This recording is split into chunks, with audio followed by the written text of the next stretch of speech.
اور اگر کچھ بھی نہیں اللہ کا کلام ہے، ہاں جی کلام اللہ اس کے پاس ہے، تو وہ دنیا میں بھی کامیاب اور آخرت میں بھی کامیاب ہے۔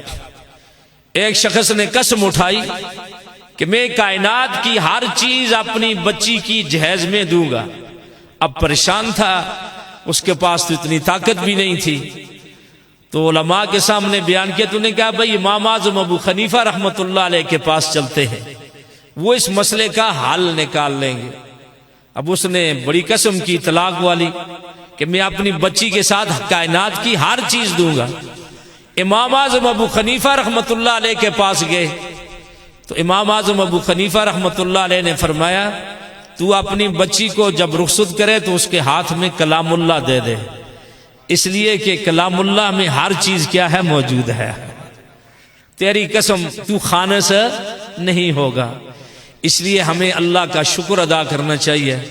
وہ شکر کیسے ادا ہوگا کہ رسمی طور پر کلام اللہ سے تعلق نہ ہو، حقیقی طور پر کلام اللہ سے تعلق ہونا چاہیے۔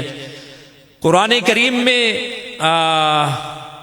6666 آیات ہیں، اور ان میں سے غالباً 55 تک 100 تک آیات جو ہیں اس میں عبادات باقی چیزیں ہیں، اور باقی 5000 کچھ اس میں زیادہ تر معاملات ہیں، اخلاقیات ہیں، سیاسیات ہیں، ان چیزوں کا کیا ہے ذکر ہے۔ اس لیے ہمیں اپنے اخلاق درست کرنے چاہیے، ہمارا کردار درست ہونا چاہیے۔ ہاں جی اشخاص جو بنتے ہیں، شخصیتیں جو بنتی ہیں، اس وجہ سے نہیں کہ بڑی قوم والا ہو، بڑے باپ کا بیٹا ہو، نہیں، کردار اچھا ہوگا، اخلاق اچھے ہوں گے، معاملات اچھے ہوں گے تو انشاءاللہ وہ شخصیت ابھر کر آئے گی۔ اس لیے ہمیں چاہیے کہ ہم کلام اللہ کی اس طرف آئیں، اس کے اندر حقوق العباد کا کتنا ذکر ہے۔ ہاں جی عبادات تو اللہ چاہیں اگر ان میں کمی کوتاہی ہے تو سزا دے دیں، نہ چاہیں تو کیا کر دیں، معاف کر دیں، لیکن یاد رکھنا حقوق العباد معاف نہیں ہوں گے جب تک ان کی ادائیگی نہیں ہوگی، اور جن کا حق ہے ان سے معافی نہیں ہوگی۔ اس لیے کلام اللہ کی طرف توجہ دینا چاہیے، کلام اللہ کو پڑھیں، سیکھیں اور اس پر عمل کریں۔ حضرت مولانا منظور نعمانی رحمت اللہ علیہ نے بڑی قیمتی بات ایک کتاب لکھی ہے، اس کا عنوان ہے قرآن آپ سے کیا کہتا ہے۔ قرآن آپ سے کیا کہتا ہے، وہ ہر مسلمان کو پڑھنا چاہیے، اس لیے کہ یہ ایسی کتاب ہے ذالک الکتاب لا ریب فیہ، اس کے اندر ذرا برابر بھی شک اور شبہ نہیں، یہ ایک انقلابی کتاب ہے، تاریخی کتاب ہے۔ میرے دوستو جب یہ کلام اللہ نہیں آیا تھا، حضور صلی اللہ علیہ وسلم پر جب وحی نازل نہیں ہوئی تھی، اس سے پہلے معاشرے میں بہت برائیاں تھیں، بد اخلاقیاں تھیں، ہاں جی بچیوں کو زندہ درگور کیا جاتا تھا۔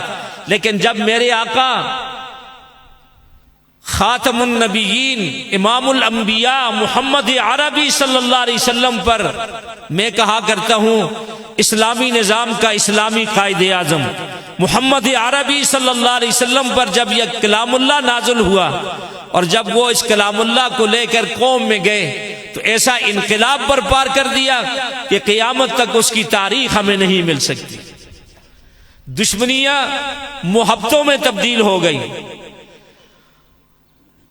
فخر پر گناہ کرنے والے گناہ چھوڑنے پر آمادہ ہو گئے، نیکیوں کی طرف بڑھ گئے، بچیوں کو زندہ درگور کرنے والے اپنے بچیوں کے سروں پر دست شفقت رکھنے والے بن گئے۔ اللہ اکبر۔ فرمایا درفشانی نے تیری قطروں کو دریا کر دیا،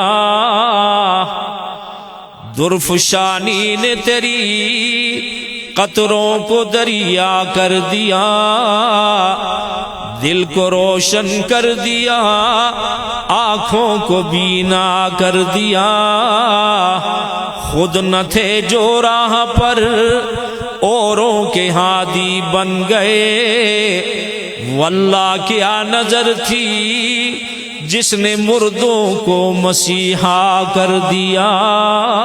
صلی اللہ علیہ وسلم اسلامی نظام کا اسلامی قائد اعظم محمد عربی صلی اللہ علیہ وسلم جب اللہ کا کلام لے کر اس وادی سے اترے تو دنیا میں کیا آ گیا؟ انقلاب آ گیا۔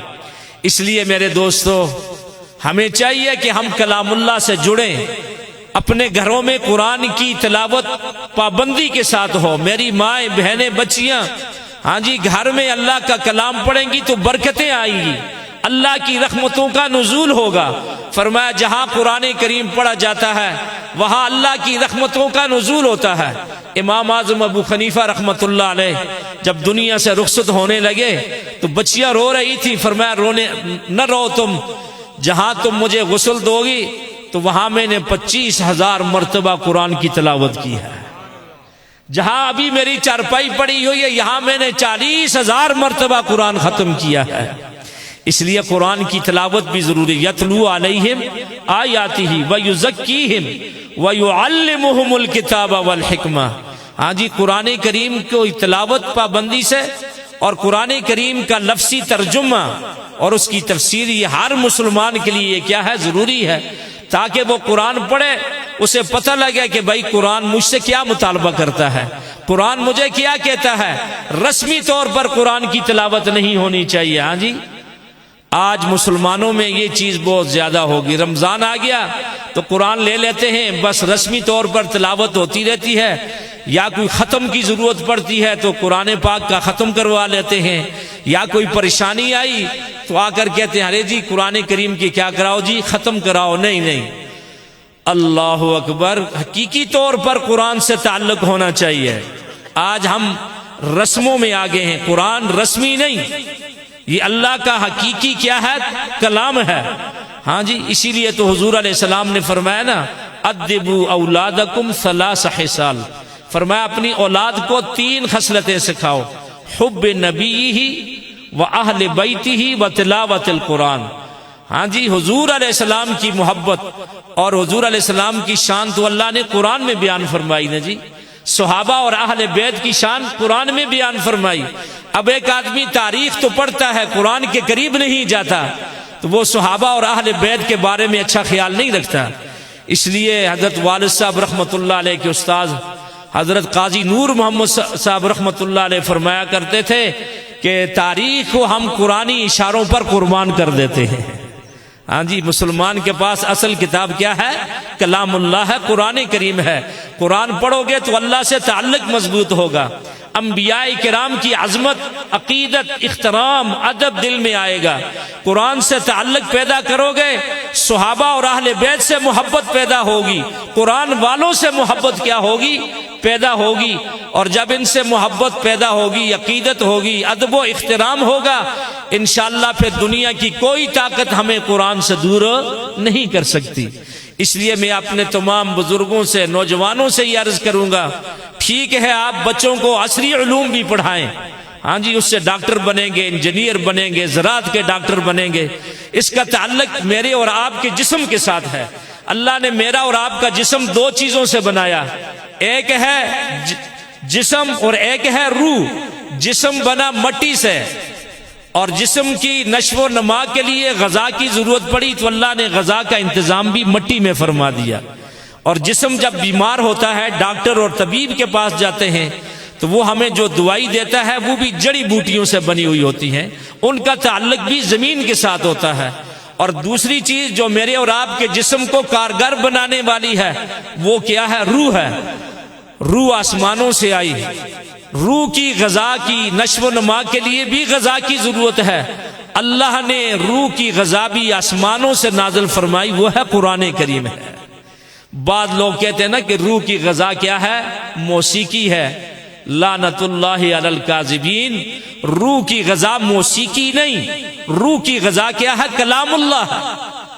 اللہ کا کلام پڑھو گے روح کو تر و تازگی ملتی رہے گی، روح بڑھتا رہے گا، یہ مر کر بھی انشاءاللہ مرے گا نہیں، یہ کیا ہوگا؟ زندہ رہے گا۔ جی اس لیے قرآن سے تعلق پیدا کرو۔ قرآن میری اور آپ کی جسمانی اور روحانی بیماریوں کا کیا ہے؟ علاج ہے۔ ان ھذا القرآن یہدی للتی ہی اقوم۔ قرآن سے جڑو گے اللہ بلندیاں عطا فرمائیں گے، اور اگر قرآن کو چھوڑ دیں گے یاد رکھو یہ قرآن کی وجہ سے پھر اللہ ہمیں پس کر دے گا، ذلیل و خوار کر دے گا۔ اور اصل چیز ہے اللہ کے کلام کو سب سے پہلا اس کا ہم پر حق یہ ہے کہ ہمارا یہ عقیدہ ہونا چاہیے قرآن کریم کس کا کلام ہے؟ اللہ تعالیٰ کا کلام ہے۔ ہاں جی، پھر اس کے بعد قرآن کریم کی تلاوت، قرآن کریم کے معنی اور مطالب کو سیکھنا، اور پھر قرآن کریم کی اشاعت کرنا، جس طریقے سے بھی ہو قرآن کریم کو پھیلانا۔ شیخ الحدیث و تفسیر امام الانبیاء حضرت مولانا عبداللہ درخواستی صاحب رحمۃ اللہ علیہ فرمایا کرتے تھے، لوگوں ہر گلی میں، کوچے میں، چوراہے میں مکتب بناؤ، قرآن کا مکتب بناؤ، تاکہ مسلمانوں کے بچے قرآن سے جڑیں۔ اس لیے میں یہ عرض کر رہا تھا کہ بے شک آپ ڈاکٹر بنے، انجینئر بنے، اللہ آپ کو اس سے زیادہ ترقیاں عطا فرمائے، لیکن اصل ضرورت، وہ تو ضرورت ہے، مقصد کیا ہے؟ کلام اللہ ہے، دین ہے، ایمان ہے۔ اس سے جڑیں گے ہمارا ایمان محفوظ رہے گا، ورنہ ہمارا سب کچھ کیا ہو جائے گا؟ رسمی ہوگا، ایمان بھی، قرآن بھی، سب کچھ کیا ہوگا؟ رسمی ہوگا۔ تو میرے دوستو، ان مجالس کے انعقاد کا مقصد یہ ہوتا ہے کہ لوگوں کو ایک ترغیب پیدا ہو جائے، مسلمانوں کے بچے قرآن کریم سیکھیں، قرآن کریم سنیں۔ قرآن کریم بغیر معنی اور بغیر سمجھ کے بھی اگر سنو، اس کی تب بھی کیا ہے؟ تاثیر ہے۔ جب وہ دل کے کانوں سے سنیں گے تو انشاءاللہ قرآن کریم ہمارے دل میں اترے گا، اور پھر وہ اپنی تاثیر دکھاتا ہے۔ حیات الصحابہ میں آپ پڑھیں، صحابہ اکرام جب قرآن کریم پڑھا کرتے تھے تو لوگوں کی دل کی دنیا کیا ہو جاتی تھی؟ تبدیل ہو جایا کرتی تھی۔ اللہ آج ہمیں بھی ایسا ہی قرآن کریم پڑھنے کی توفیق نصیب فرمائے۔ تو قرآن کریم کے جو ہم سے مطالب ہیں ان کی طرف ہمارے اخلاق اچھے ہوں، عادات اچھے ہوں، کردار اچھا ہو، میری مائیں بہنیں بچیاں پردے کی کیا ہوں؟ پابند ہوں۔ قرآن کریم میں اس پر زیادہ کیا ہے؟ زور ہے۔ کیوں کہ پردہ جو ہے یہ عورت کے لیے کیا ہے؟ زینت ہے، اور عورت ایک قیمتی جوہر اور موتی چیز ہے۔ اصلی چیز کو، قیمتی چیز کو لحاف میں لپیٹ کر الماری میں رکھا جاتا ہے، گندی نالیوں میں نہیں پھینکا جاتا۔ آج ہمارے معاشرے میں میری ماں اور بہن کو ننگا کر دیا ہے۔ کوئی چیز بھی دیکھو، بڑے بڑے فوٹو لگے ہوئے ہیں بازاروں میں، عورت کی تصویر لگی ہوئی ہے۔ اللہ کے لیے اس لعنت کو چھوڑو، پردے کی طرف آؤ، اپنی اولاد کو پردہ سکھاؤ۔ یہ قرآن کریم کے احکامات ہیں، قرآن کریم کو سیکھو تاکہ ہمارے دلوں میں قرآن کی نورانیت پیدا ہو جائے۔ تو میں اپنی طرف سے اتحاد القرآن العالمی کی اس تنظیم کو تہ دل سے مبارکباد پیش کرتا ہوں، اور امید ہے کہ انشاءاللہ یہ سلسلے کو جاری اور ساری رکھیں گے۔ انشاءاللہ جس قدر بھی تعاون ہوگا اس کار خیر میں انشاءاللہ ان کے ساتھ بھرپور انشاءاللہ تعاون کریں گے۔ قاری محمد سمان صاحب نے بہت، اسی طرح مولانا صدیق شریفی صاحب بار بار فون، تو میں رات کوٹے سے چلا بھی یہاں 12 بجے پہنچا، گھر بھی نہیں گیا، لیکن میں اس پر اللہ تعالیٰ کا شکریہ ادا کرتا ہوں کہ اللہ رب العزت نے مجھے ایسی بابرکت محفل میں آنے کی توفیق نصیب فرمائی۔ اللہ میرا اور آپ کا آنا بیٹھنا اپنے دربار میں قبول و منظور فرمائے۔